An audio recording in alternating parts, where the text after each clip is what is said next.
Hey guys, welcome to this edition of CNBC-TV18's MF Corner. I'm Pavitra, with me is Sonal, and today we have a very interesting chat lined up with the Mirae Group as well as Global X. Just to establish some context, we have Mirae, which operates over 500 ETFs in 14 regions globally. It has over $100 billion in net assets just for this category for ETFs across the world. And Global X, meanwhile, is an ETF leader, and they provide a whole bunch of innovative and thematic ETFs, and they are a member of the Mirae Asset Financial Group ever since 2018. Evan, Swarup, thanks a lot for coming into our studios and for joining us for this wonderful chat. And today what we want to discuss with you is that we've been seeing this big momentum in passive products. It's picked up not just globally, in India as well. So it'll be interesting to understand how it has evolved and what we can expect maybe in the next decade to come. Oh yes, so let's get this going. Thank you, gentlemen, for joining us here and coming all the way from Australia as well, Evan. So that's the first question to you. How has this category surged, the passive products, especially in Australia? What has led to this, and how does it differ if we compare it in global context when it comes to India? What are the growth prospects that you're seeing here? Yeah, sure. Firstly, thanks for having me on here. This is fantastic to meet you all and to speak to the audience here.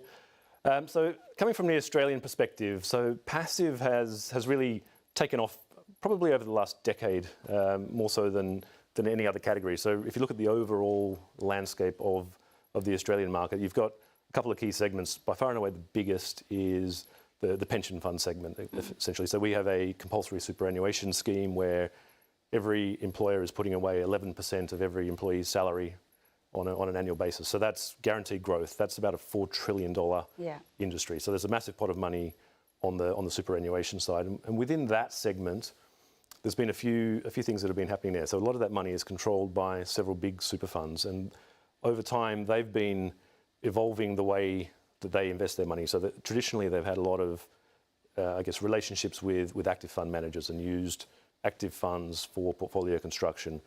And in some senses, they've gone more sophisticated in certain ways. So now you see a lot of investment in things like private market assets, in infrastructure assets and things. And then the conversation then twists back to the kind of more public market segment. And what we see there is really that these big asset owners are questioning the value of active management in these particular segments. So what you see is a general migration to passive. And a lot of that's done through passive mandates. So that's a big business in the Australian market of super funds getting asset managers in to run index trackers bespoke for their particular requirements.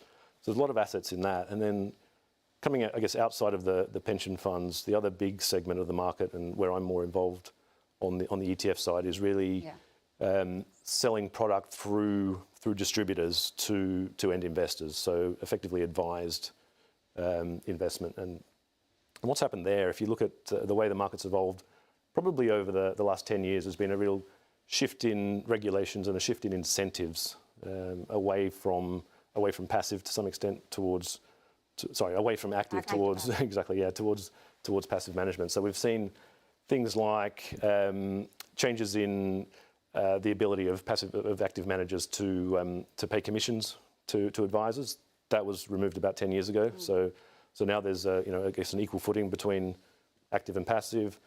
We also saw a big change in the sort of advisor landscape, where there was effectively a big royal commission or a big investigation at a government level into things like conflict of interest and sort of mispractice and misconduct around large financial conglomerates. So a lot of the advisors spun out of the traditional banks that were running a lot of that segment of the market, and they've become independent advisors.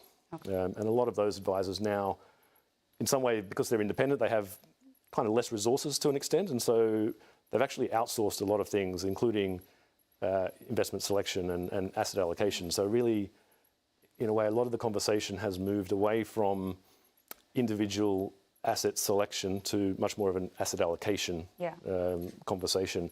And that's really played into the hands of passive investing as well. So there's a lot of growth coming from that segment. Well, that's very interesting and so much of the regulation really supporting this big shift that we've seen to passives. But take us through what the next 10 years could look like. I mean, I think you have around 300 ETFs, around $140 billion. What do you see the growth really looking like over the next decade? What could it contribute to the overall, country's assets under management? Yeah, exactly. So if you look at just the ETF segment in Australia, so we've had ETFs in Australia since 2001. Yeah. If you look at it, the growth has been quite exponential in a way. So fast forward, say from 2001 to 2018, we accumulated about 50 billion in assets under management, and that's Australian dollars, so 35 US dollars. Yeah. And then really over the last 5 years, we've tripled that amount. So there's been a big acceleration there, and yeah, we've gone from a very small number of ETFs to, as you say, over 300, and there's been a lot of proliferation around different types of products. So we've had big concentration historically in the sort of traditional passive funds, so local index benchmark trackers, international as well. We've seen international equity as a segment overtake domestic equity. So that sort of gives you an idea of how people are using ETFs. It's really, a lot of people will buy stocks in Australia for their own investments in the home market and use ETFs as that international component for diversification and those sort of arguments that really, play to the strengths of the ETF market. And then we've seen a lot of other sort of innovations around products. So we've got a lot of different sort of smart beta and strategy type products, which are passive to the extent that they track an index, but it's not really passive money in that they're not benchmark aware types of products. So there's quite a lot of active selection of stocks going on within the underlying indexes of those products. Yeah. And then that sort of evolved into things like thematic investing as well, which is an area at Global X that we're very involved in, and we've seen a lot of momentum in that area, particularly in that sort of 2020 to 2022 period, when growth was very much a topic.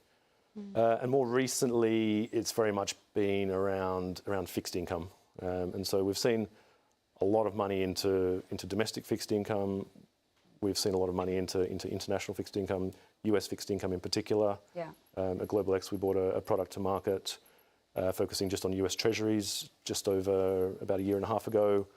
That's one of the biggest international fixed income funds in the country now.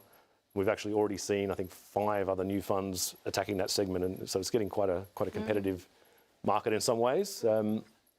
But there's also the regulator's been relatively friendly to some extent as well in terms of the types of products that are allowed. So we'll have things like leverage products and short products. There's been a lot of activity in those from more sophisticated ETF investors, and so there's I think that sort of evolution is likely to continue. Probably, more, I guess, granularity and different ways of playing the fixed income market is probably what I see as being the biggest trend to come going forward. And it's been relatively simplistic to date, but yes, I think there's definitely a lot to run, and that sort of long-term growth rate is, I don't see that slowing down anytime soon. We're sort of at around just under 30% growth over a 5-year period. So per annum. Looks like it's only picking up, right? So it's exactly. So it seems to be just heading north. Just under 30%. Even 30% is a big number there, right? Yeah. And this something that you speak about, the fixed income growth that we are seeing, investment in fixed income or US Treasury yields, that's also picking up in India. So Swarup, let me come to you, because passive investing, that was around 1.4% of the total AUM back in 2015. It's 17% now. So definitely we are also seeing that shift. India is not far behind. But the same question to you, 10 years down the line, where do you see passive investments versus active in the AUM that we are currently seeing? See, I was just reflecting on what Evan was speaking, and when we draw similarities, I think the trend is also there. I mean, when you look at the bulk of that AUM growth, it's also come from the government money, right? The EPFO, which is the superannuation there, leading the sort of investment to begin with. But what's interesting is on the folio side. I mean, what used to be 2% of industry folios just 5 years ago is almost hitting 15% of industry folios now. When you look at the pie of the passive part, 70% of the money is in ETFs in India already. So first, of course, there is this big debate of whenever we start this program, whether it's active or passive. But in India, where we're very fortunate to be in a situation that we have enough active managers who are still capable of giving alpha. And on this side, we have this plethora of ideation giving this fantastic product. So we are probably at the nascent stage. They're a little ahead of us, but the trends will remain the same. When you look at our AUM projection next 10 years, I will stick my neck out and say it will be 50-50 at least on either side to start with.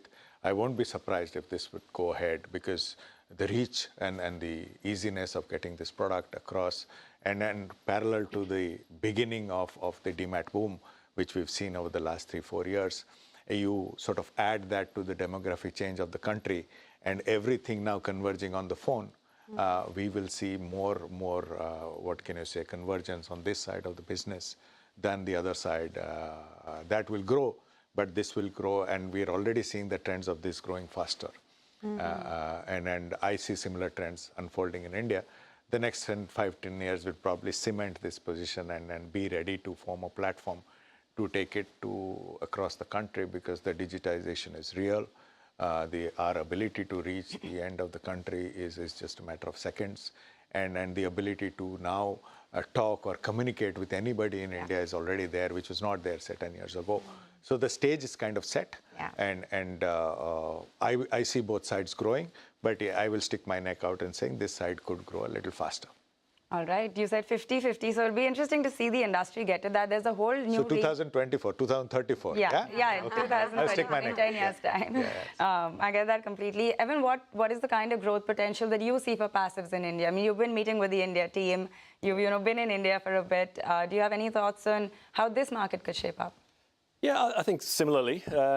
Swarup is definitely the expert there, but I sort of see some parallels between where the Australian market was a few years ago, where we had that building blocks of the industry there. We were having a lot of conversations around education of investors, around trying to help people understand ETFs.